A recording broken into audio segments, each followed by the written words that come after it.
Massier, journaliste, écrivain, qui va nous parler de la place de la culture au service du bien et non pas au service de la laideur et du mal, comme c'est le cas aujourd'hui. Bonjour, j'ai envie d'illustrer les propos de Stéphanie Bignon en vous signalant deux très très beaux films que je viens de voir. Le film de Patrick Buisson sur la chaîne Histoire sur les paysans et le film de Cheyenne Marie Caron, qui est une cinéaste vraiment excellente, qui vient de faire un film qui s'appelle La morsure des dieux, une histoire d'amour entre un bon païen et une très très jolie catholique, comme souvent, mais sur un problème de la défense des paysans sur la terre basque. Les photos sont somptueuses, les textes sont magnifiques, et justement ça commence par un éloge de la terre. Cette terre n'est pas à vendre, cette terre est à nos ancêtres, cette terre est faite de nos milliers de morts.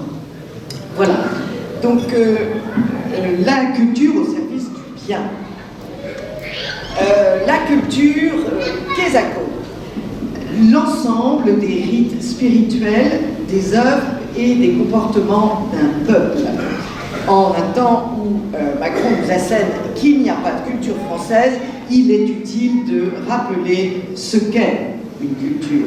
Entre parenthèses, ces élections sont un véritable feu d'artifice de phrases idiotes.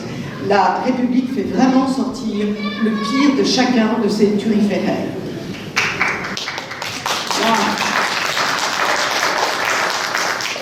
La culture au service.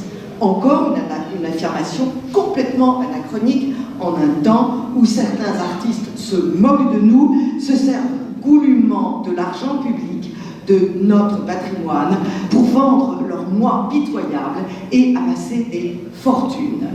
Ça ne marche pas toujours. Jeff Koons vient d'être condamné en justice pour avoir copié un photographe. Quant au bien, la boussole étant définitivement cassée, y compris au Vatican, il faut aller au musée Grévin pour le retrouver apeuré, tout vieilli et craquelé. Reprenons donc notre définition. Culture, l'ensemble des rites spirituels, des œuvres et des comportements d'un peuple. D'un peuple, le nôtre. Première conséquence, on arrête de subventionner à outrance ce qui n'est pas français. Il n'est pas utile de faire apprendre le djembé dans les conservatoires de musique. Les enfants français ne seront jamais aussi bons que ceux des pays d'origine de cette musique. On arrête de balader nos enfants en dehors de nos frontières. Ils sont incapables de connaître nos départements français, si beaux, si riches, si intelligents dans leur histoire et leur paysage. On doit organiser ces visites systématiquement. On arrête de promouvoir d'autres langues que la nôtre, à l'exception des langues latines, l'espagnol et l'italien. Nous sommes en guerre contre la suprématie de l'anglais dans le monde. On doit prendre conscience de ce totalitarisme anglo-saxon qui n'est qu'une vengeance sur la suprématie du français pendant des siècles et la marque d'un impérium économique. Mais l'économique n'est pas ce qui mène le monde à son plein épanouissement. On cesse évidemment d'enseigner à nos frais la langue arabe. L'intégration des nouvelles populations passe par l'apprentissage du français, de sa langue et de ses œuvres littéraires. Quand tous les élèves, je dis bien tous les élèves, réapprendront, et pas uniquement ceux des beaux quartiers, quand tous les élèves réapprendront par cœur Mignonne, allons voir si la rose est ce matin éclose, on entendra peut-être un peu moins dans les rues Ziva et nique ta mère. On cesse de prêter nos beaux châteaux, abbayes ou églises pour des expositions d'artistes internationaux. Première victoire, c'est un signe d'optimisme, il faut les saisir par les cheveux. Les artistes contemporains, dits contemporains, pour moi dits contemporains, ne exposeront plus ni dans le château, ni dans les perspectives magistrales du château de Versailles. Ils seront installés dans les bosquets. les bosquets étant la plupart du temps fermés, ça ne nous changera rien. Et les gens qui viennent du bout du monde en procession pour voir, admirer le génie français, le génie classique, le génie de Louis XIV, ne seront pas heurtés par ces structures bizarres. Nous mettrons un grand coup de coupe sombre dans les fonctionnaires de la culture, pour diverses raisons. Tous ces fonctionnaires dévorent des budgets culturels au détriment des artistes. L'adjoint de mairie qui organise une exposition pour un peintre touche un salaire. L'artiste qui vient montrer l'œuvre d'une vie repart en ayant vendu 3 toiles, la belle affaire. Dans un ministère, il y a 2 postes, les budgets et les fonctionnaires. Les seconds dévorant à pleines dents les premiers. Nous commençons donc par des économies. Et nous supprimons les inspecteurs de la création. Nous ne sommes plus à Moscou dans les années 30. Nous supprimons, entre parenthèses, allez voir le magnifique film Les Fleurs Bleues de Vajda, où l'on voit un artiste réduit à la pauvreté, à la maladie et à la mort par le système soviétique. Nous supprimons, comme à la mairie de Paris, et ouvrez les guillemets, les chefs du service démocratisation culturelle et action territoriale. Ça sent son marxiste à plein nez, mais je vous assure, cela existe. Nous supprimons les 3/4 des subventions attribuées à tort et à travers au niveau ministériel et au niveau local.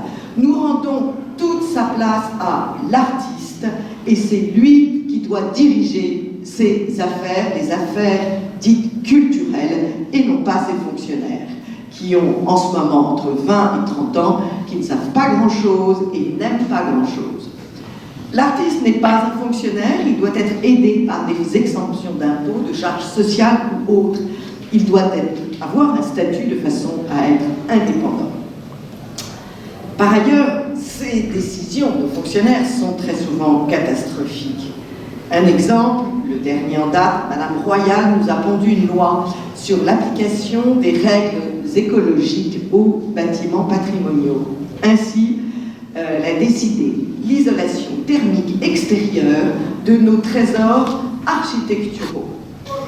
Ce qui fait que nous allons bientôt voir nos plus belles églises et cathédrales recouvertes d'un enduit jaunâtre cadois pour que les gens aient chaud à l'intérieur et dépenser moins de chauffage. Cela fait des siècles qu'il fait froid dans les églises en hiver et personne n'en est mort. Cette nouvelle loi entraînerait l'enlaidissement effarant de leur façade. Pourquoi il faut supprimer ces fonctionnaires dans leur grande majorité? Eh bien parce que ces fonctionnaires servent un régime, et ils le servent servilement, un régime hostile à notre religion catholique. Nos églises et nos cathédrales sont entretenues au minimum et de plus en plus, certaines sont détruites pour cause de dangers publics. Évidemment, on n'entretient pas, évidemment les pierres tombent et à ce moment-là on dit c'est un danger pour l'environnement et on détruit.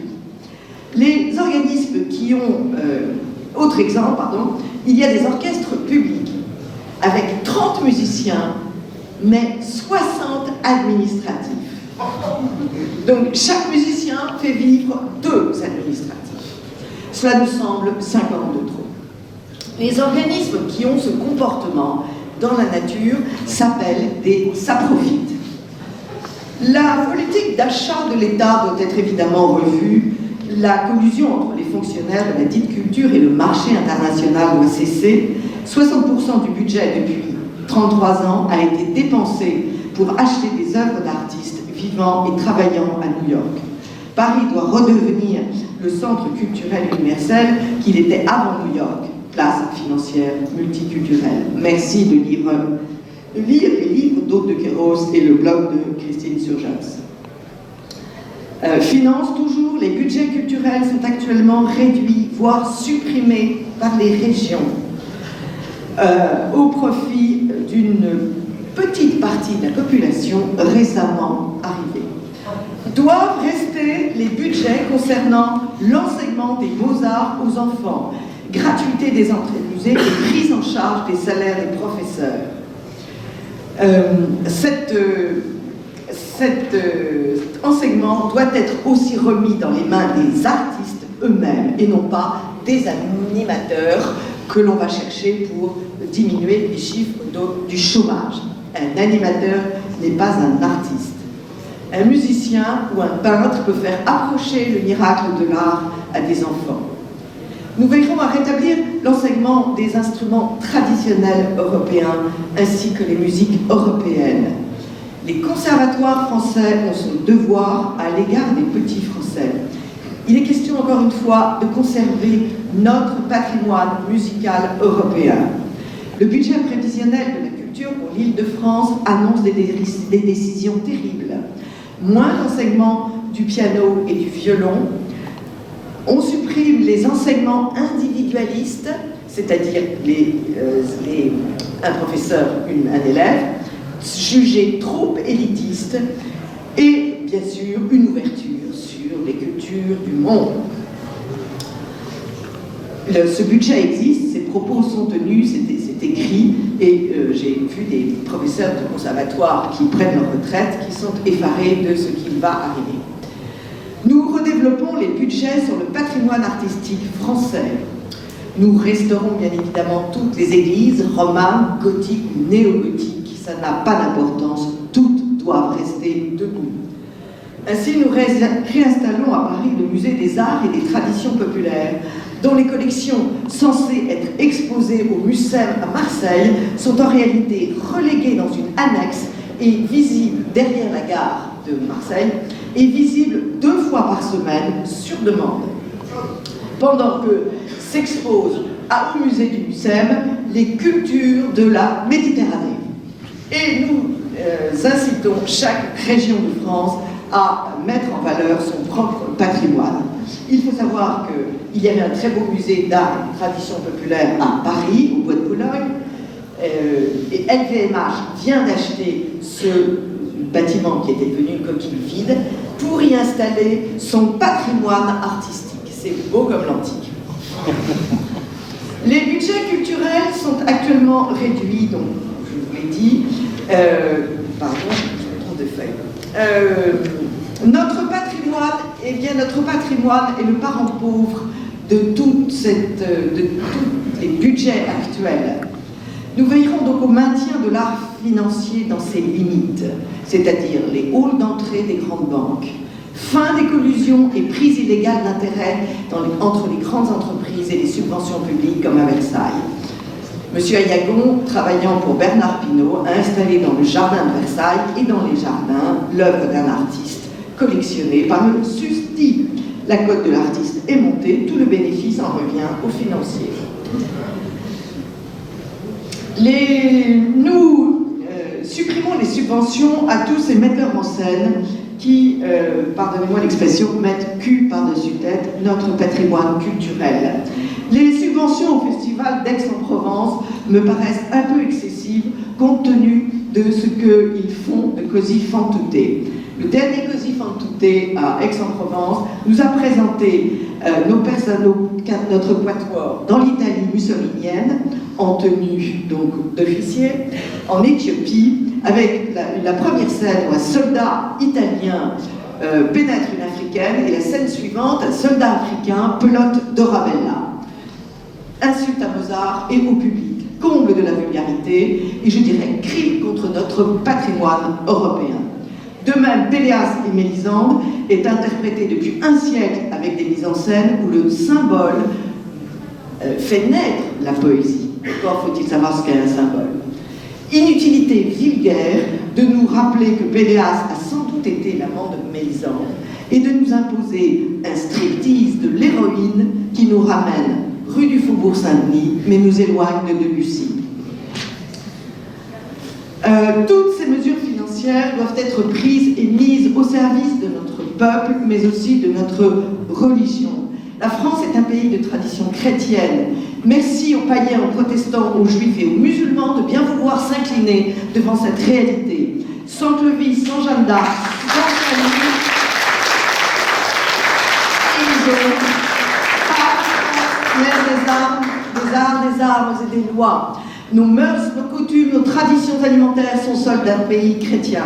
Le pain et le vin, la viande de bœuf et de porc sont notre norme et nous n'en changerons pas. Nos églises doivent rester debout au centre du village. Sans elles, il n'y a plus de centre. Tout se fait dans les périphéries, c'est-à-dire les tristes centres commerciaux. Leurs cloches doivent continuer à sonner et l'on doit réduire au silence les associations d'amicales laïques et francs-macs qui, fortes de 3 pelés et 2 tondus, réclament chaque année l'arrêt des cloches. Nos églises doivent être entretenues et visitées, si ce n'est chaque dimanche, du moins le plus souvent possible, pour des chapelets et des concerts d'art chrétien. C'est trop près? Je fais mal aux oreilles? Oui, monsieur, oui, messieurs, disait Maurice Barrès, l'église plantée sur la place du village assainissait le sol. Autour d'elle, la plante humaine se développait dans un air de civilisation. Si vous la jetez bas, aussitôt il semble que les exhalaisons malsaines qu'elle avait étouffées s'élèvent de nouveau. C'est une phrase très littéraire qui rappelle celle du curé d'Ars, qui dit tranquillement que là où l'Église détruisait l'Église et le diable revient au bout de 5 ans. L'ostracisme des universités catholiques, des professeurs catholiques, des diplômes catholiques doit cesser. Les vrais rationalistes sont les chrétiens, nous rappelle Marie-Christine Cerruti. Le détournement de tout l'argent public au profit des ennemis de la catholicité est pur vol. Enfin, cette culture a toujours été au service du bien, ce bien qui s'exprime par le beau, nous dirait Platon. Le bien et le beau, 2 mots qui ont disparu des écrans, effacés par le relativisme et le cosmopolitisme. Une statue de Bouddha est-elle plus belle que la Pietà de Michel-Ange? Pour un homme de notre peuple, je ne le pense pas. Pour la simple et bonne raison que la statue de Bouddha ne le touche pas. Celle de Michel-Ange touche par contre les habitants du monde entier qui viennent en procession au Vatican à Rome. Le bien pour nos contemporains, c'est envoyer de l'argent au Vietnam, mais c'est mal de servir de la soupe au lard à des Français dans la misère. Le bien, c'est aujourd'hui ne rappeler aucune exigence de la vie en société, c'est accepter les mœurs de chacun et les traiter sur le même pied d'égalité.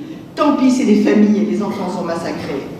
Le bien, c'est aujourd'hui la satisfaction de mon moi fabriquant des millions de narcissiques qui deviendront pervers puisqu'on ne leur met aucune limite. Le bien, alors qu'il a été représenté par le beau pendant des siècles, prend aujourd'hui le visage du laid. On le subit dans tous les arts. Il faut qu'une chose laide soit égale à une chose belle. Mais cette chose laide n'est pas une joie pour toujours, selon le vers de Keats. Voilà pourquoi les hommes politiques, les hommes politiques sont comme les couches, il faut en changer souvent et pour les mêmes raisons, disait Bernard Shaw. Je viens de découvrir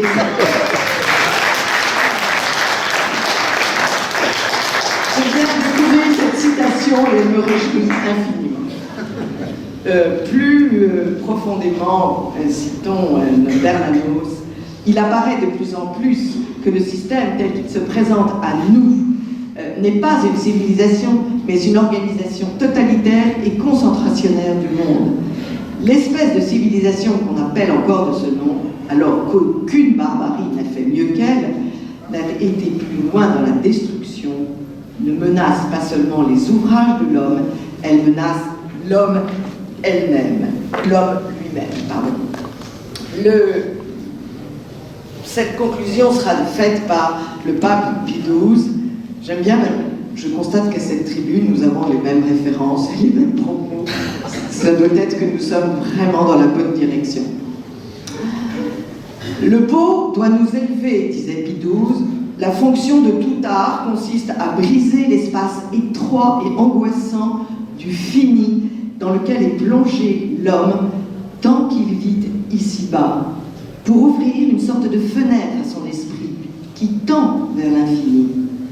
En face d'une culture sans espérance, Faites donc sourire sur la terre, sur l'humanité, le reflet de la beauté et de la lumière divine.